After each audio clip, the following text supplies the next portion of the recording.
Welcome back to the Coach's Unscripted podcast. I'm your host, Trey Belcher. With me, as always, my tag team partner, Corey Smallwood. How's it going, Corey? And Corey froze up. This is his second time in a row. Corey did this last week with Boyle. Just as soon as we go into it, everything crashes on him. Hilarious. All right. Well, Corey will be back in a minute. We've been here before. But joining us today is a leader of the fitness industry, was the founder of Mark Fisher Fitness in New York City, and currently he consults through his company, Business for Unicorns. Ladies and gentlemen, Mark Fisher. Welcome in, Mark. Hey, what an honor to be here. Thanks for having me. Well, it is all our honor. And the first time I heard you speak was the first Perform Better I went to in Orlando in 2018. And after you did your talk, I came up to you and we got a picture. I know the picture is on your mantle somewhere, so I'll just pull up my copy here. I kid.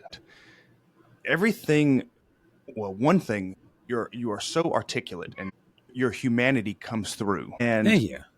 And that's one thing that really struck me. But you were known, Mark Fisher Fitness, the Ninjas and the Unicorn Society. It's almost like this fever dream. It is this wild place.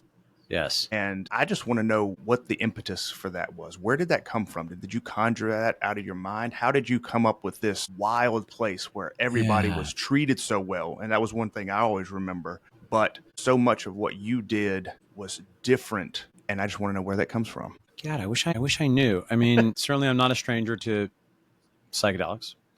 So maybe some brain rot over the years will surprise literally no one. But I don't know. I mean, I've thought about this a lot because it is true that MFF, the iconography of MFF, but also my own natural inclination to use wildly over-the-top metaphors. Imagery is both something that I've actually worked to do. I always credit, very oddly and specifically perhaps, the book Made to Stick by Chip and Dan Heath, which is a book essentially about learning and educational pedagogy, was the first book where I was like, oh, so I should just hit the gas on this thing I do naturally with textures and smells and contrasts and colors and story and visuals that you can really see. And I think that book helped encourage me to double down on things I was naturally doing. But I do think for whatever reason, just the way my neurons are wired, there's just a lot of strange and silly things that are coming out of me that often, my sense of it is it's almost I don't have a control. And I should know, it's not actually always felt like a great thing. There's certainly many periods in my life where, I'm a deeply eccentric person, right? I know that, I'm a weird person. And certainly there were spaces and places where that wasn't welcome. And I had to learn how to kind of tone that down. And to this day, I'm absolutely not everyone's cup of tea. I mean, there's still to this day, people run away screaming. If admittedly, I think often with a begrudging respect that I'm full me. But yeah, I don't know. I think a lot about creativity too, because I also know that's just not the way a lot of people are wired. So that's an unsatisfying answer, but so best as I could tell, it's just the way my neurons were forged and maybe some of my background as an artist, but I feels like it maybe predates even my training as a professional actor. Well, it really doesn't. And I'll welcome back to the Coach's Unscripted podcast, Corey Smallwood. Riverside hates me. It just hates me. But that your answer opens up several more questions. And, I've always wondered, and I've always wanted to have this conversation, even, from back in 2018 here. Okay. Oh yeah. Oh, my short hair. Oh yeah. Window. Yeah. Oh, yeah. I've always wanted to have this conversation to know where these things come from. If you're not everyone's cup of tea, does that lead you, being an artist, to go create your own homogenized fever dream, your own homogenized place where if you say, hey, I'm not everybody's cup of tea, but I'm going to go create this place where my people are and then let them come find me and we're just going to create our own little place? Yeah, I think so. It's interesting because now having had 3 businesses with very distinctive approaches, MFF, and this is actually a lot of what my talk is going to be about on Friday for Perform Better. MFF was very much a reflection of, full on, let me press the gas as hard as I can for my own quirks and self-expressions and let my imagination run completely wild in a service of an audience that I knew was very much into that very much appreciated that found value in that thought it was funny, that really made a fitness space feel welcoming, in part because it was just so shocking compared to the other spaces they might be in.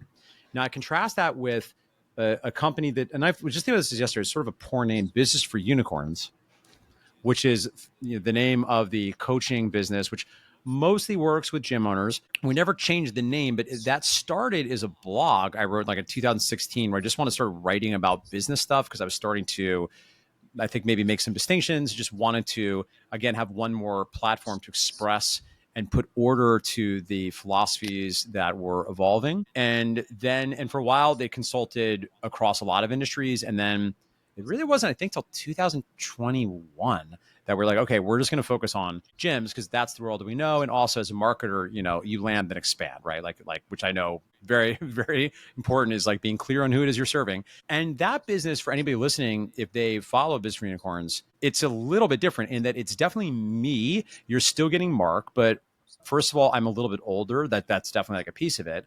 The content obviously is different. I'm not talking about protein or autogenic inhibition. I'm talking about like percentage of payroll's a percentage of revenue, or lead funnels, or how to run one-on-ones with your team. But it's also a different avatar, right? And I think a lot about culture in a business. And I always think of culture is this amalgamation of like the founder, the owner, their values, what they care about, but also who it is they're in service of. Right. And Business for Unicorns feels a more authentic expression to me at this point, in part because they now reflect like my community and my social life and the people I spend a lot of time with. But it's no secret, like the typical gym owner is a very different kind of person than a Mark Fisher Fitness ninja, like a Broadway lover in Hell's Kitchen. And it has been interesting to play with what that means for the voice of that brand, for the iconography, for the level that I calibrate my version of eccentricities, which are still pretty eccentric. If you come see one of my talks or you read my emails, you're going to still see and hear and read a lot of maybe unusual things, but try to be in service to the type of person I'm looking to serve, which on balance are just not as out there as the ninjas. The other experience, which is also very interesting for me, is I own a gym in New Jersey that is not personally branded at all, where I do not know any of the clients. I have been to it 4 times and I run it through the help of both the fitness director and, because it's a franchise, through the systems of the franchisor. And that has been very interesting too. And I thought about that a lot too, particularly preparing this Perform Better talk, because the principles are still there. Like there's still something said for like the values, and in a minute, Alloy is also the values of the corporate franchise, of which I have chosen to opt into. But it's interesting because a franchise is a very different vehicle that still, in a perfect world, is a clear set of values and a vision for the way life can be in service of a specific kind of avatar in a community. In this case, an unrepentantly normie 40 plus, like affluent, on to do strength training, banged up older person. And even that, honestly, a lot of what sold me on that was when I started the process of looking into that business. I had just turned 40. I've been training for a long time. I'm less interested in classes as both a business model, and it's never been candidly my favorite fitness model. And it just was more in line with, I think, the type of product I wanted to create, and more in line with the type of thing that I might like to have. I'm sure we can jump off a lot of ways there, but that maybe elucidates some of how I think about that intersection. I think, Mark, and you said it several times just in that explanation, is authenticity. And I think you have always been true to you. And I think that's important for especially newer fitness professionals coming into the industry that may just, they try to mimic everything that's out on, YouTube or on social media, and they become cookie cutter and lose that authenticity. And when you founded Mark Fisher Fitness, it was in the heyday of the big mega gyms, and it took some courage to probably step out there and do what you did. So how would you talk to a newer, and I don't want to steal your talk from Perform Better, but I'm happy to share. How are you going to, what would you encourage when it comes to authenticity and maybe finding your voice or your own mission and value? Yeah. It's something I've thought about so much, as you might imagine.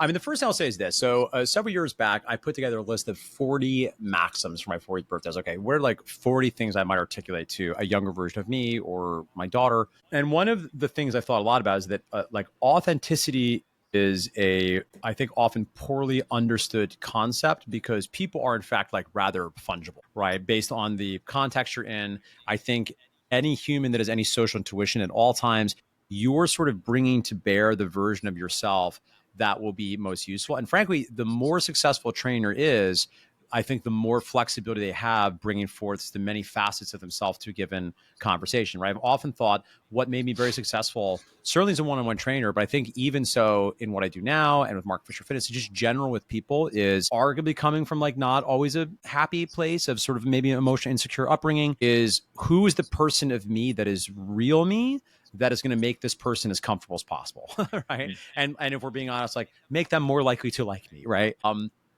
Because I can remember when I was a trainer, it was very obvious to me if I was dealing with a certain type of, gay man, they might get a version of Mark. It's like, we're doing training stuff. We're also like, oh my God, did you see such and such show? It was amazing, right? Or if I'm dealing with a bro, we might talking about like, yo, you going out this weekend? Like, oh, nice. Okay, wait, you're going where? Oh, wait, what happened? Right? Or if I'm dealing with like, maybe a female stockbroker, I'm maybe going to be a little bit more professorial, and I'm going to, maybe get a little bit more nerds about like the science of what we're doing. And they're all me, but it's sort of the version of me that is, while true, hopefully is helping me connect with this person and build rapport. But to be honest, a lot of it is intuitive. I can't say I really have a framework for it. And those exist. Like people do have frameworks. They're like, oh, mirror the physicality and mirror the speed of speech, which I do terribly because I just like run through people like a New Jersey freight train and just like fly. Even like the types of words that you use, and I think I naturally am sort of always doing that in ways that are mostly good. But again, I think if we really inspect it, there's probably some, wanting to be liked that's an element of that. So to get back to your question, okay, well, what do you tell a young fitness professional about how to be themselves in their work? I mean, I do think like starting with like getting clear on your values for me is like a tent pole. And yeah, again, not to give away the whole talk, but this might go live after anyway, in which case it's go live after. Yeah. So you should have been there. I think getting clear on sort of like really what you want from your life and your vision for where you want your life to go. And also getting clear on your values, which one could say are the guardrails for how you're going to create that life, right? What are your standards of what's important, your standards of behavior? What will you do? And importantly, what will you not do on the path of kind of creating this vision? And I think it's like kind of corny stuff, and it can also be very like academic and abstract, but I really find it sort of foundational. Now, here's another like weird tangent and another thread I've never pulled on, but I think is relevant. There's an element of this, I think, that also requires a certain comfort in your own skin that I've observed is just like hard for some people, right? Because, and here's the thing, like I'm trying to always engage in myself too. Like, am I being performative? Is this really like a real thing? But like a lot of what you do as an actor is you learn how to like get in your body and like out of your head and just be aware of what's going on while you're on stage with someone else and be fully locked into what they're doing and be available to be affected by them. And I think like a good coaching relationship, if you're giving a talk, if you're giving, whether that be to a room of people doing a speaking event, or even as a leader talking to your staff, there's something to be said for having the comfort in your own skin and the trust in yourself to physically be in your body and model like full humanness, like for good and for ill and for ugly. And again, that's particular thing. It's like not to everybody's like cup of tea, right? Like I maybe don't cry as much as my pal Todd Durkin, but I'm maybe number two, but most likely to cry on the stage. I say with so much love. And but some people really, they're like, oh, this feels uncomfortable. Like, what's going on here? Whereas like, I don't know, it kind of never occurred to me to not feel my feelings. And I have very big feelings. But of course, that also has to be balanced against the context, right? There's some situations where, I don't wear a leopard leotard to like a black tie wedding, right? Like I'm aware of enough of social conventions and of other people that I try to be thoughtful about that. So I feel it's like a nothing burger of an answer, but those are some thoughts I have on that topic. So maybe there's some things people can pull out of it. Well, I've got two right here. So you talked about your emails, and I get your email every morning at 9:00. Oh, okay. And your emails, because it's written to an audience of whomever, they have to be authentically you. And they're very vulnerable, and you tell stories, and you tell about a lot of your failures and things that didn't go so well for you. Yeah. So I noticed that, and I had that written down. That was one of the things I wanted to touch on, and you got through it. But when you are writing these emails, it has to be your authentic voice, one of your authentic voices anyway. Yeah. And it can be more vulnerable because you don't have to take those social cues. You don't have to try to match things. You can just be. I think that's right. And I've thought about that too. And I think like that brings to mind the distinction again between what I did as a one-on-one trainer versus teaching a large class. right? Or even speaking to a room of 100 people. In the latter scenario, you kind of have to just be like you, right? Again, there's still a context there, whether it's a class in MFF or if I'm, giving a talk at the NSCA conference, they're going to get me, but they're going to get a PG-13 version of me that's respectful of Chris Poirier's asked me to do this. And I want to be thoughtful about the room that I'm in, so I'm not dropping any F-bombs. Not that I curse that much in my middle age, but you're right. The email is another channel where, because it's sort of just me and the digital pen, so to speak, it allows me to, and I'm still thinking about the audience, and I'm still thinking about the kind of gym owner I want to talk to, because it's also no secret. It's the jokes among people that do what I do, that do, consulting and coaching, is it's the joke, not joke, is virtually all of the groups are comprised of mini-me's of the head person. Right. And I could make a lot of jokes that won't maybe relevant to a lot of listeners, of name anybody that does what I do. And you look at their groups oh, there's a bunch of little mini-me's of them, right? With probably similar fashion style and similar taste in how they spend their time and similar values and all sorts of things. And I tend to get a slightly more not say the others aren't thoughtful, but a little bit more business philosophy and sort of a little bit more artistic and, a little bit more likely to be somebody that didn't grow up necessarily an athlete that has a second career as a gym owner, right? Because the vulnerability piece too is another thing that is an interesting dynamic when you think about reciprocity, right? Because I think, and I would, maybe I'm challenging myself as I say this, but I bet we all have kind of an imperfect sense of when someone is using vulnerability as a mechanism to create some sort of almost kind of manipulative kind of intimacy. And when the person starts in the Instagram post, oh, it's so hard for me to admit this. This is so difficult for me to share that here I am on Emirates first class, and I paid for this in cash. And it's so hard for me to admit this, how much money I have and how successful I've become, because I didn't have money. Now I have so much money. It's so hard for me to admit this. But if you DM me the word cash grab, I would love to send you my free report to help you also make so much money, even though it's so hard for me to say this. It's so vulnerable, right? We're all oh my God, and I try to be aware of that too, and ask myself, because there is an element of it that can be why are you sharing this? But they taught us this in acting school. Man, I think about this all the time. Acting school is the best training for being a business person. In acting school, one of the things Jerry Clark, my professor, always said is that all disclosure is a bid for intimacy. All disclosure is a bid for intimacy. I think maybe what we smell in some of the ones that feel a little bit maybe more performative, or we can smell their money breath, right? We're I'm doing this because I think you're going to give me money. Do this, we're I don't know, versus I'm being vulnerable, and I know maybe it might lead to a business relationship at some point, maybe it will, maybe it won't, but I want to be human with you. And certainly for me, I think a lot about, I know my first 5 years of running MFF, this is an interesting thread, Paul. I felt very crappy about myself all the time, because this was the early 2010s. This was a very different time, for better, for worse. It was a very optimistic time where oh, the world's going to be better and Facebook is going to democratize the internet and everybody's going to become a democracy and everything's getting better. It's just going to get better, better, better.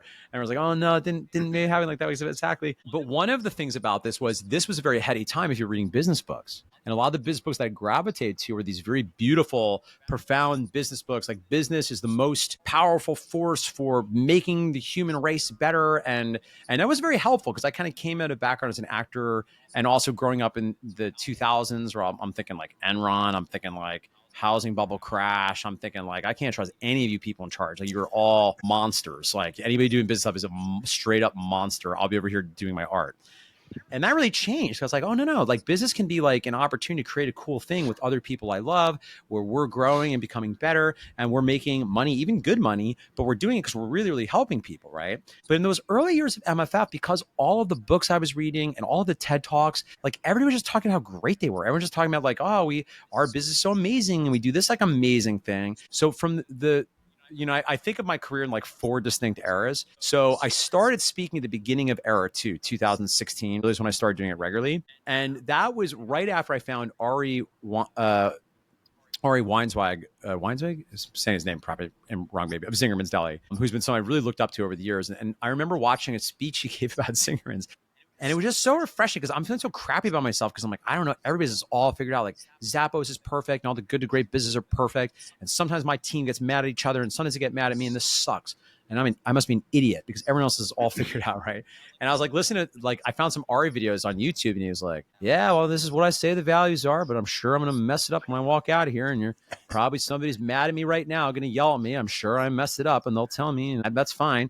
And I was like, oh, whoa. So I really wanted to model like as much humanness as I can, and I'm not unaware that, yes, that's going to build some intimacy. I'm not unaware, frankly, that the email newsletters you talk about, I'm developing a parasocial relationship. And over time, some percentage of that audience will develop enough affinity with me that they're like, okay, I trust this person enough that if I want some help, I'm going to maybe give them a call and at least give them a shot at working with me. But it's also a desire to like be human and also show people that, and again, I know I've had some unusual success, right? Like I know I've done some crazy numbers, and I've had some good things happen. And I really want to make it clear to anybody that is looking at me that I know that I'm perfect, like I am messing things up all the time. That doesn't preclude you from having a lot of success as well. And I just want to make it okay emotionally to not have it all figured out and to be on the path of growth rather, which requires admitting that at any given moment, there's things right now that you are not good at,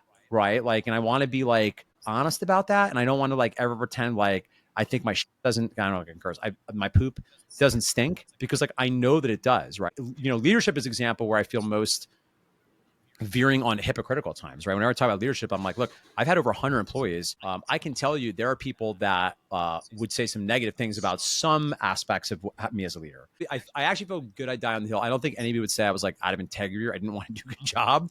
And maybe as I've gotten older, I've also started to be able to understand when I can, you know, politely say, okay, that's actually your luggage. So I'm going to give you take that suit. This handbag is mine, but this actually, I've had 100 employees. This is definitely your checkable large bag. Thank you very much.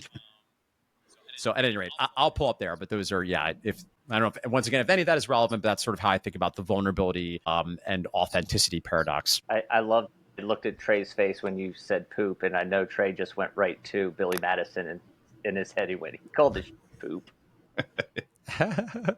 But I think even, Mark, with showing and expressing some of the vulnerability and not to combat your success, but to show that what is possible, right? Now that you're a father, now that you're showcasing that it is possible to run successful businesses, to raise your daughter, to all the things that sometimes we get so bogged down in the business that we lose sight of the possibility of everything else that can happen in your life. So I love that you are showing those things through social media, and you talk about your wife and your daughter all the time. And I think that's a very powerful message to showcase everybody when they're so focused and driven on that business. Thanks. Yeah, it's certainly something that is important to me. And, you know, and again, it's like, that's another area where like, I know I don't nail it all the time. I mean, I think anybody that's like marriage or, you know, as a parent, and I have to say at 3 years old so far, I know the time bombs are in there that are going to perfectly trigger me and hurt me in ways that are breathtaking. But so far it's just pretty amazing. But that is, I think, another thing where if we're really being honest, like we all know that none of us are perfect. You know, I think this is another interesting thing that this is a funny thing I don't think I've ever said out loud that also has to qualify. I do think one also has to be aware of too, because if anybody's listening to this and they're like, okay, I should lead with some of my faults. I think that can be true. I do think there is a certain amount of seasoning that is required here, right? And admittedly, I am, and you're probably picking up this conversation. On the one hand, listen, I have a lot of confidence in what I do. Right. If it's a thing that I know that I nail, like, if you want to talk about just gym business stuff, like I would never say I'm the best, but I feel like I am as good as you're going to talk to as far as knowing all the mechanics. I've studied it for so long. It is also true that I'm quite hard on myself, right? And that can also be, you know, sometimes you can over index on that. So if we happen to have any sensitive Sallys that are listening, like one of my speaking mantras is like, be humble, but not too humble. Right. Because you can actually, I think, over index. And again, this is less common. Like more commonly, everyone's like, I've got it all figured out. Hey, entrepreneur, how's your business? It's great, Bob. Couldn't be better. Right. But on the other hand, if like every other, and I actually have to work on this when I talk, like I sometimes it's like, and I know I don't do this perfect. It's like, okay, dude, we got it. We know you don't do this perfect. Like, shut up. Tell me the thing. It's like you're just taking up air. So I think if people are listening, and I think a potential takeaway for gym owners and trainers is I think this maps like hardcore, because what your trainers, your clients, your prospects don't want from you is to think that you are the paragon a fitness perfection and adding in some reality about your own struggles, about places where you think you could be doing better, about how you are understanding your evolving relationship with fitness and health, I think allows people to relate and get in with you. You know, we haven't gotten too tactical in this conversation. So if I can offer maybe a tactical advice, assuming these are some trainers, some gym owners that are paying attention, one thing I want to highlight here that I think we're dancing around is the importance of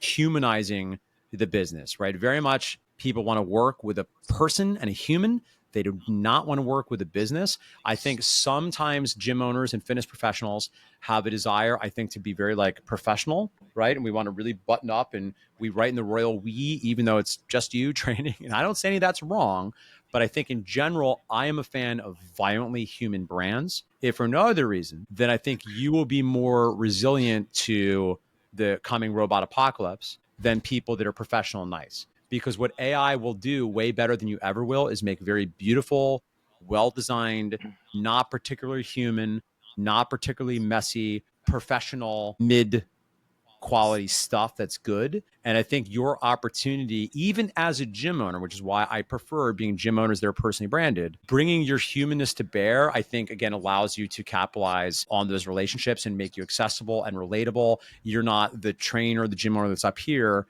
You're like, I want to walk side by side with you, right? Like I'm not here to be like the person looking down at you. I'm like, I'm going to walk side by side with you on this path together. I'll hold your bag. I know these roadways well. Ultimately, you're going to have to make the decisions, but it's going to be an honor for me if I have the chance to walk with you side by side. Certainly how I approach coaching. I do think it's probably fair to say that's how I approach leadership. And the final thing I'll say is, to be clear, do you have to do that? Not necessarily. As an explicit experiment, that is not the way my gym in New Jersey runs. As I mentioned, those clients don't know me. I only work a couple hours per week on that business. That was done very intentionally because I wanted the experience of doing that. And it can still work. And that business, because I'm clear on the function that business and future locations are playing, which is something that's really designed to run without relying on my personal brand for something that could at some point be a sellable asset. That business is not playing that. And there are things about that that's harder. I'm very good at being the dancing monkey. That business was in part because like I know how to run a business and really drive some results by being a dancing monkey. I now want to prove to myself, maybe the world, but more myself, that I can actually operate a business without having to be the dancing monkey. I'm just like, I like to operate. I'm good at the mechanics, right? So, you know, I might be a coach. I have mixed feelings sometimes when people tell me I'm a coach or consultant, because I think I'm good at that. And I think I can help certainly give advice, but like I like to operate, right? I'm not the guy that's like, I'm the entrepreneur. I'm the crazy idea guy. Like I'm very comfortable nuts and bolts of like the KPIs and looking at the weekly spreadsheets and making everything into systems. And in fact, I quite like that order, which is part of why this, you know, I'm sure you gentlemen are familiar with this like entrepreneur operator dichotomy has never really felt resonant for me. That's always, for me, that doesn't feel like the right model. I feel like kind of a hermaphrodite in that sense. Can we say that anymore? I don't know. I just got canceled. Not here. And I think permission to speak freely, and you can you say whatever. And if there's something that needs to be muted out, I'll mute it out. Don't worry, I'll take care of it. Good, great. I'm gonna make you sound as best as I can. I'm gonna luck, meet Trey. you about 2% of the way and let you take the other 98. But it's almost like the mad scientist, the alloy business, because it's not Mark Fisher Fitness. It's not you, and it doesn't have your heart and your soul in it. It does, but from the mechanics point of it, but not the true Mark Fisher human being. And that comes through. I hear that, I see that, and I'm sure anybody can. I know Corey, he's much smarter than I am. I know he's over there writing notes down.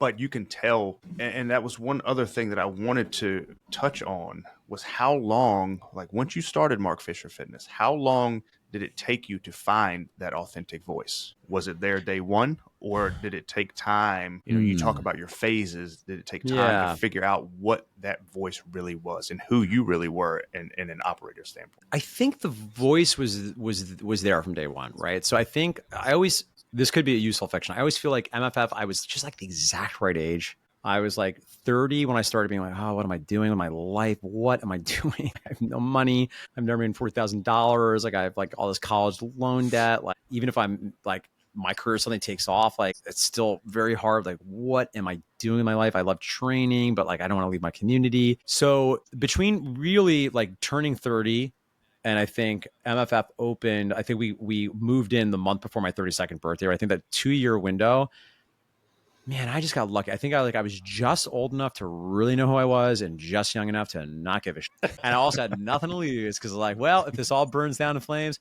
who cares? What do I have to lose, right?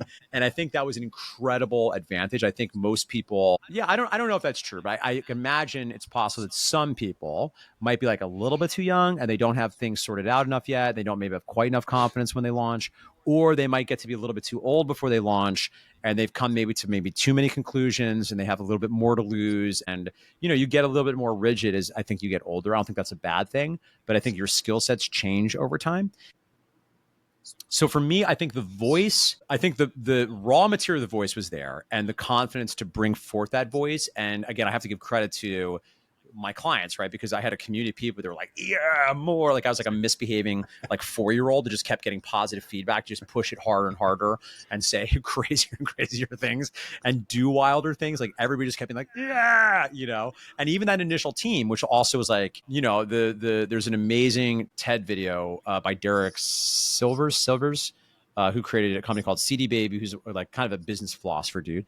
It's called The First Follower. And this is where MFF, and I think a lot of the most successful gyms get lucky, but it's probably not discussed enough, is if you luck out and you get that good first follower, which is a special kind of leader. And we had some special first followers. Those first couple people we hired were so dynamic and honestly good looking and charismatic and great at training that even though it was like the Mark show that was named after me and I was always the driving public brand, when you got into the space, you weren't disappointed to not be with me. Right. And that is like a thing that was certainly intentional. I'll take credit. We chose them. They wanted to work with us. I think a little bit of luck involved in there. And I think if you look at a lot of the most successful gyms, oftentimes that there's some of that happen. There's probably like an either known or often unknown key employee in the second, third, fourth, maybe several among the first 10 that were really, really high level. And again, the leader gets some credit for that, but that they were, I think, a big piece. So, but back to this conversation around the voice. So the voice piece,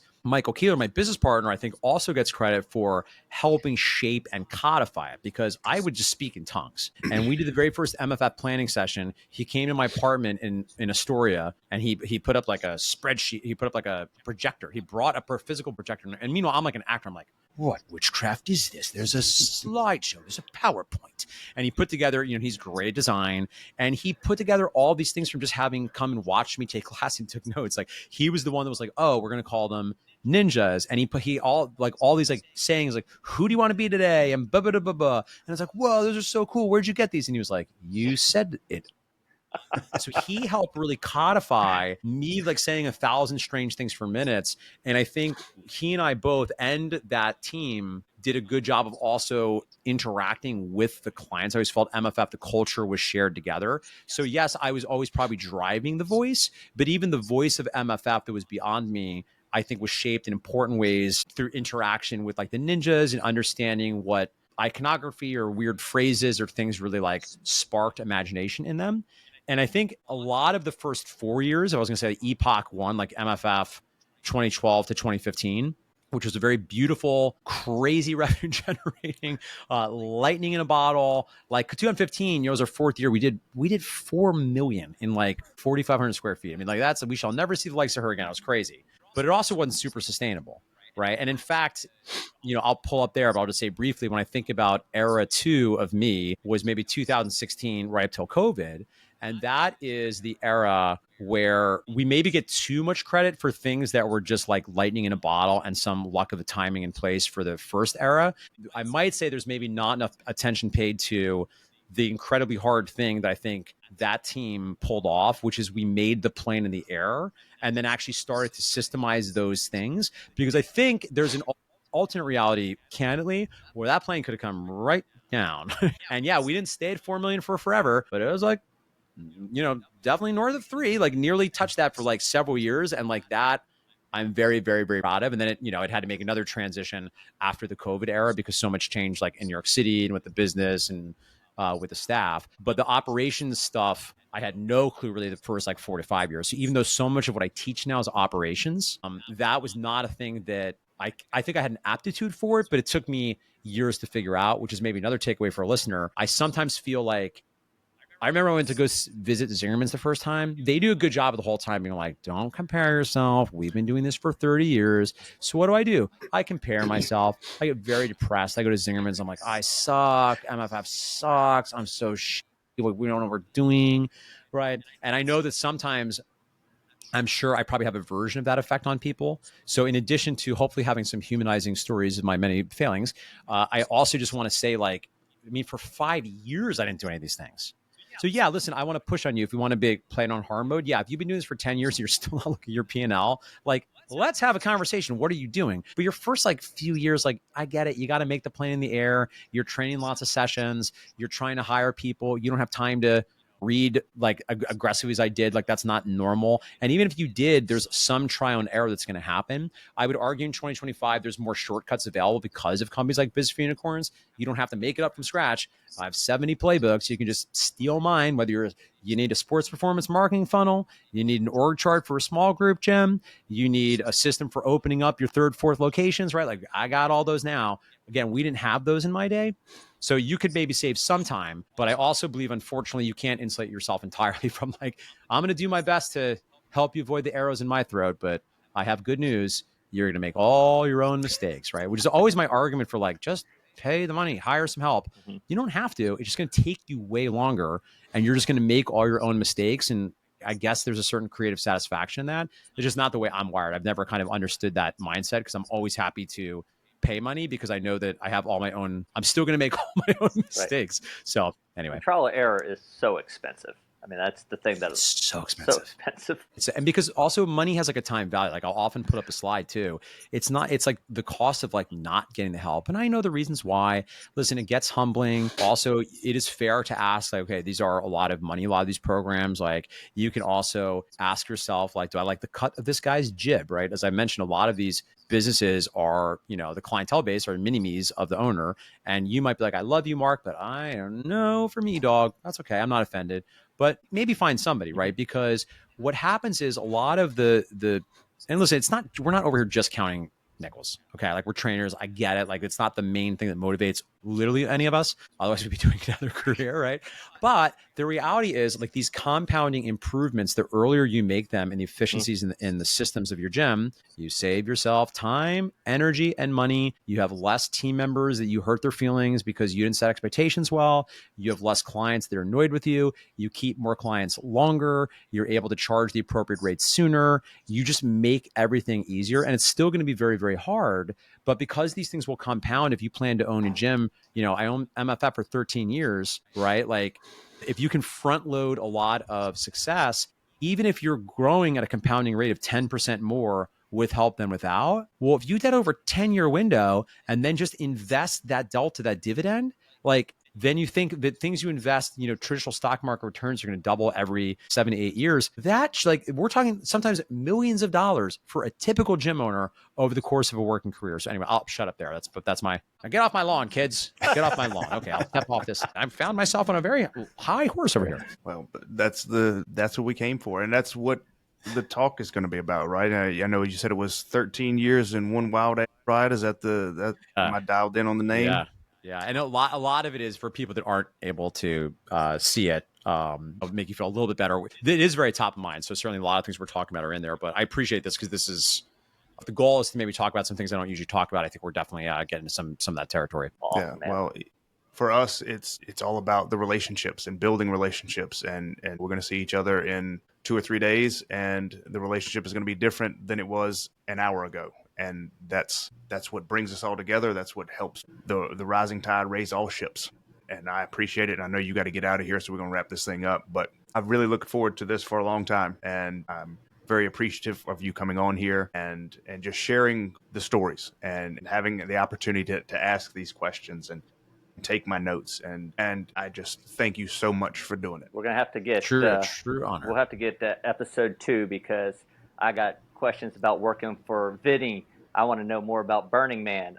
So we're gonna do another one, man. So there's lots of Mark Fisher. Did you say working for Yeah, didn't you? Weren't you at Mid City Gym? Yeah, I mean, I guess I didn't technically work for Vinny, but I did pay rent there, and yeah, Vinny was But yeah, that's where Mark Fisher Fitness was born. I do my initial jokes about, all right, so when you jump off this box, pretend like you're jumping on the faces of newborn babies. All that stuff was, Mid-City Gym was like funny. It was the oldest consecutive running gym in America. They used to have like pre-show for Night of the Champions, or whatever the New York City IFBA show was, or IBB, the bodybuilding show, right? Yeah. So it was a serious place. I was definitely like the alien who like pulled out like, I got my functional movement screen. I'm gonna FMS. Totally different scene.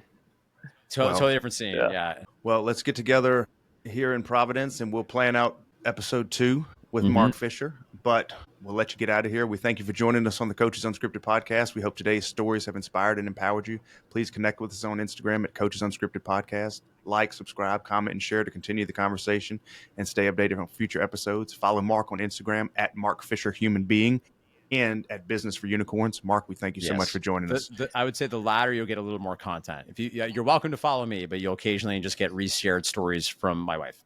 My daughter. So fair. But if you want that, follow me there. For Mark Fisher, Corey Smallwood, I'm Trey Belcher. Keep coaching from the heart and building strong communities.